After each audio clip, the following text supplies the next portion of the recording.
Well,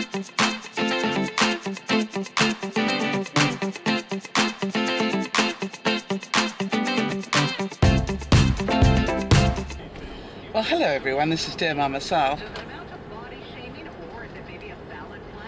with 21 days to go to Vegas. Yay! It's so exciting.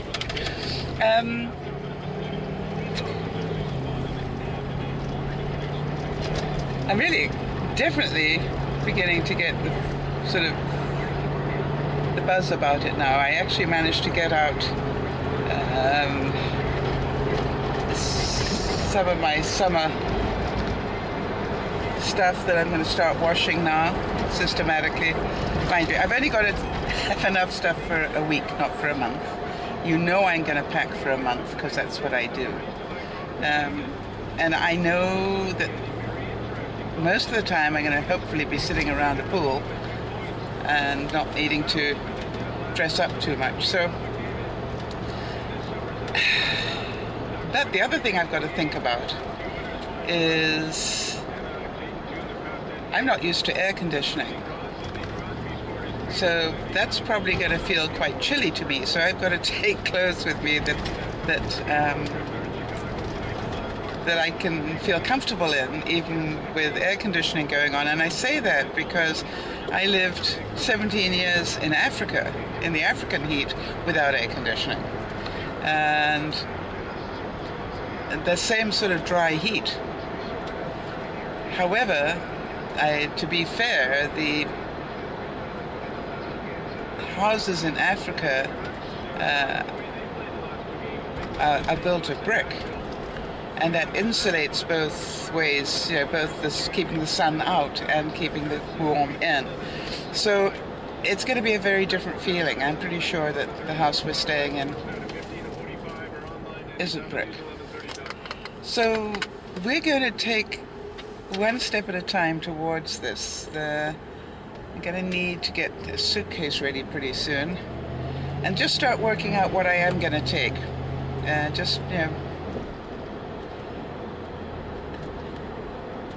it'd be very interesting if any of you happen to be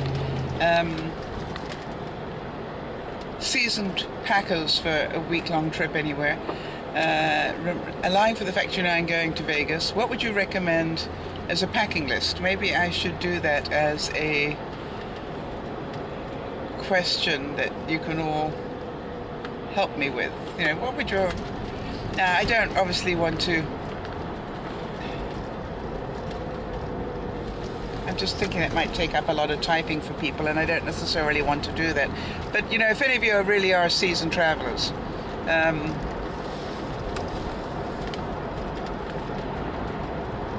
pretty sure I need a couple of outfits to go out.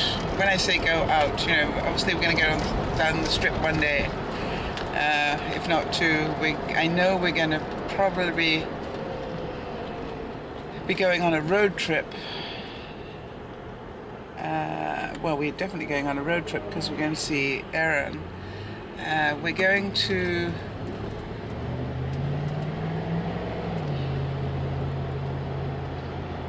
Who knows what we're going to do? That's the thing. So, my sense is I need to probably take... I'm not a dress sort of person. I think I'll probably take a long skirt and top. I've got a long white skirt that's...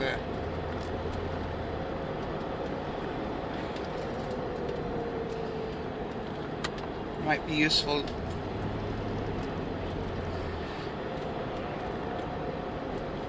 Anyway, I got to think about this. It's very difficult for me. I used to be such a great packer of things in my youth. Remember, I packed for a living, if you know what I mean. When I was on the road as a speaker, I was forever packing, and I had an absolutely unbelievable packing list a checklist that I went down. And it was just about perfect. It saved my bacon many, many times. Where I'd literally just run down this packing list and go pack, pack, pack, pack, pack, pack, yes, in, done. Um, and it included things like extension cords even, you know what I mean? Because you never knew. I always remember going to one venue and I was about to speak and something went wrong, and and somebody said, oh my gosh, you know, what we really need now is an extension cord.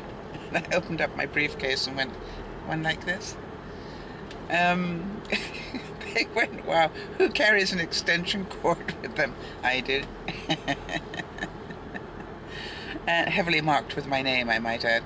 So I've just got to give this a little bit of thought, but I don't want to make it a pain. I'm glad that some of you reacted to the spring is not a guilt trip quote. I'm glad, because it is interesting, and what amazed me was how little housework I've done in the last month. Now that I think about it,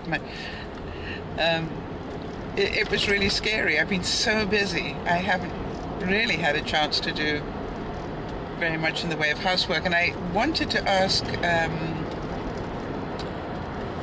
Lolo, and I'm not sure if she'll hear this particular vlog, but if she does, I wanted to know how you're doing with the floors and jacks, because I bet you if Jack sheds, which I believe he does by the look of him, you must be really grateful to have laminate floors. And the reason I'm saying that, Lolo, is because when I was vacuuming my carpets yesterday, you know, which used to be a daily occurrence for me because of Bean, at least every other day I had to do a pretty good vacuum. And I've got rugs rather than carpets, sorry, because I've got laminate floors, but I cannot believe that still, it's nearly a year since he passed. I'm still getting Beaner hair out of my rugs. That's scary, isn't it? And when I go down, you know, I clean my carpet, my staircase is carpeted, and I clean that with a dog brush, always have. And I'm still getting Bean hair out of there, out of the stairs. So, mind you, it could even be Bud hair, you know, because Bud was before Bean. I'm almost scared to remove that carpet on the... for fear of what I might find underneath there. You know, like a perfect bed of... I'll find out that there wasn't underlay under there, it was just a solid mat of dog hair. How many of you can imagine that? Probably those of you who've got dogs that shed. When I think back on it, I used to be able to pull, you know, those big ice cream container bins, the white ones, that are sort of like 5 gallons, I think. I used to be able to pull 3/4 of one of those bins of dog hair out of Bean every week. I sat down and brushed him. That's how much hair came out easily. I'm not talking about spending hours doing it. I'm talking about just giving him a good brush. Not perfect. Until I got tired, not until he got tired. And luckily, it was one of the first things I had to teach Bean, and also Bud before him,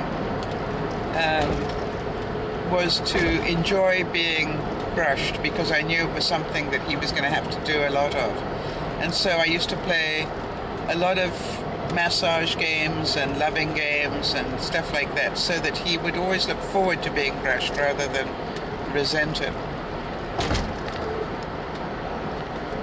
Now, Bean wasn't quite as good about it. Actually, he was pretty good. Yeah, he wasn't ever a problem. Well, he was at the beginning, but not consistently. But Bud before him, I got him trained so I could actually vacuum him. It was even better. I could just run a vacuum over him, and he thought that was great fun. He saw that as a massage. Yeah, he wasn't scared of it. He would turn over and roll on his back so I could do his belly, and then, you know. The only thing was he wanted to play with it as well, so it used to get a little bit confusing. Wonder if any of your pets do that sort of thing. Do any of you have pets that love to play with the vacuum, or quite the opposite? How about pets that attack the attack the vacuum? I'm going to have a fun day today, hopefully. I've got, as you know, I've got a young student with me at work, and he's halfway through his time. He'll be leaving next Friday. But today I'm going to take him to court, because that's part of what I do when they come to visit, is I actually take them to court and let them experience that court is not law and order. Unfortunately, one of the biggest problems I have in terms of working with these students that come to me is to really reframe them in terms of what being a lawyer is about. You know, they've watched Law and Order, and that's what they think being a lawyer is about. And of course it isn't, depending on what side of the business you're in.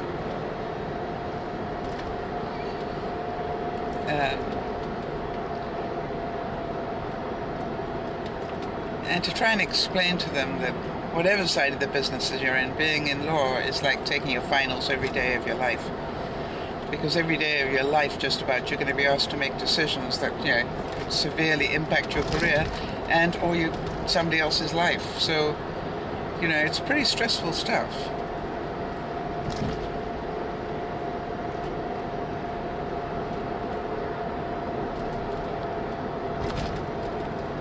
Today, though, we're going to go and we're going to have hopefully a few laughs. And we'll probably take in a little bit of small claims court, because that's, you know, it's always interesting. And what I hope to demonstrate is the difference between a lawyer that's prepared and one that isn't. I remember the last time when I had my last student with me.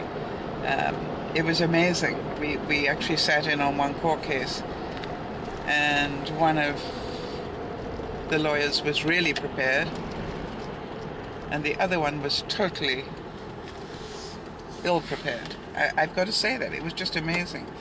And what that judge did to that ill-prepared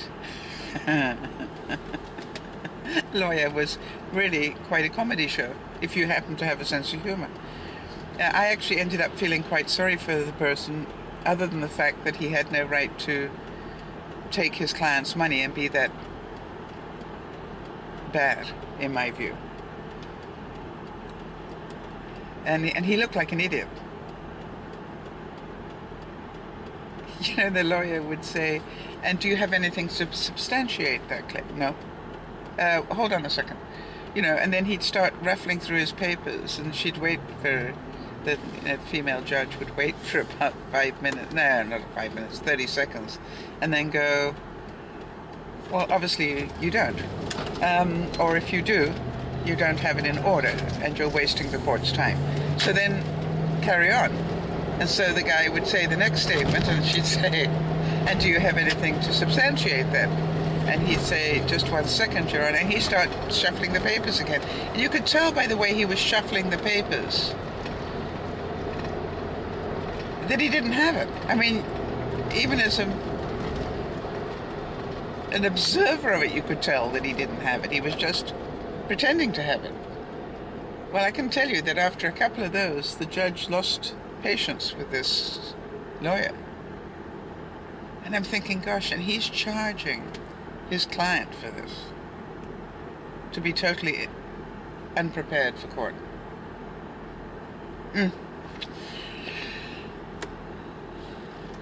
What I want to show, though, is why going to court can cost so much money. Even though you don't want to do, you know, everybody complains that lawyers cost so much. But if you actually watch what happens, it's a bit like people used to say to me when I was a speaker, you know, "I can't believe you charge so much." Well, hello, what you see is, you know, 3/4 of an hour of a keynote speaker standing up and giving their speech. What you don't see is I might have had to travel half a day to get there and travel half a day to get back. You don't see the hours of preparation, the telephone calls, the cost of the flight, the cost of taxis, the cost of, all this sort of, accommodation if the client's not paying for it. Normally the client did pay for those sort of incidentals, but what people don't see is you're not getting paid for the speech, you're getting paid for the skill and the time it takes to create such a thing. So you look at a lawyer and you go, wow, that's, or any professional, you can say, gosh, how come I pay so much for a root canal? Or how come I pay so much for whatever? You've got to think about how much training that person had to go through, to be able to dig in your mouth like that and hopefully save a tooth. So, yeah, these things do cost a lot of money.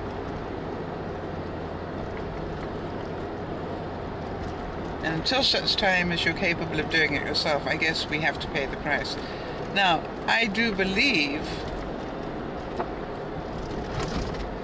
that these very high prices now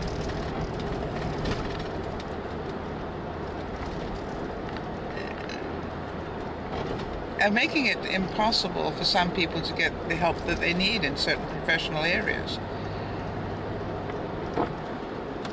And that partially is due to the fact that, for example, in law, the law has changed so much. It used to be very cut and dried, 1 and 1 equals 2, end of story. Well, that wasn't fair because there were so many grey areas that need to be looked at. So as we started to look at more and more grey areas, that required more and more research, that required that it took more and more time, which cost more and more money. It's a two-edged sword, if you like, on that side.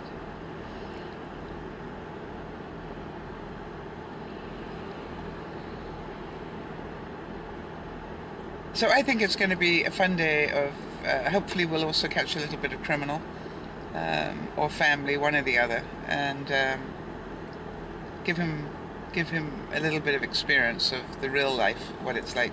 And he already knows that being a lawyer has a lot to do with some very boring work. You better really like doing research, and you better really like stress. And as one person told me, to a large extent, you must be able to tolerate very stupid people. Because you'll be amazed how many times people come in and you hear their story and you think, what were they thinking? What were they thinking?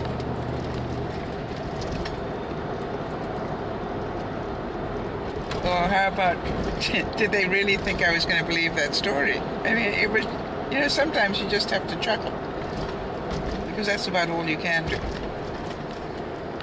However, I noticed that the clouds are, I didn't do the weather report, sorry Bill. It's 7 degrees here in southern British Columbia, 44 in American. And I'm just noticing those clouds are rolling in and they are thick. So we could end up with rain. Thank goodness I'm wearing my raincoat. But it will not dampen our spirits today. We're going to have fun. Have a wonderful day, everybody.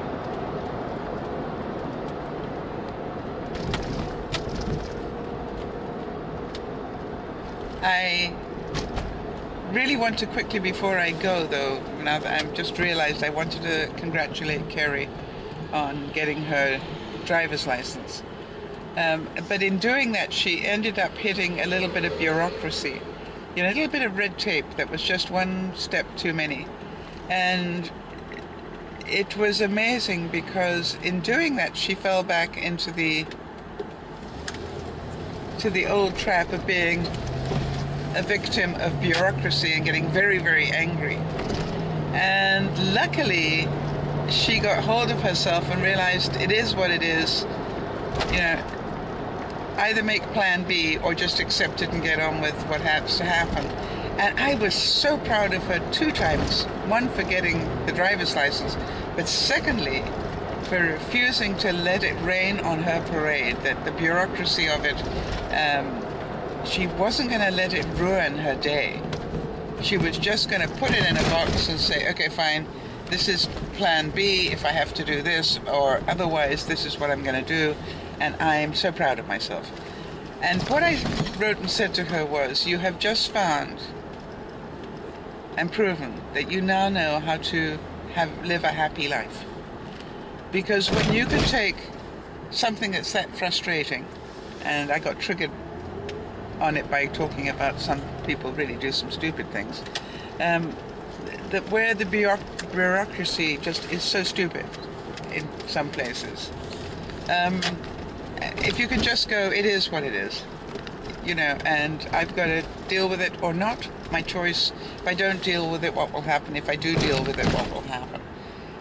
And so I just was so impressed with the way that she handled it. Well done. That's learning to be happy. You see, happiness doesn't come without doing a bit of work on yourself.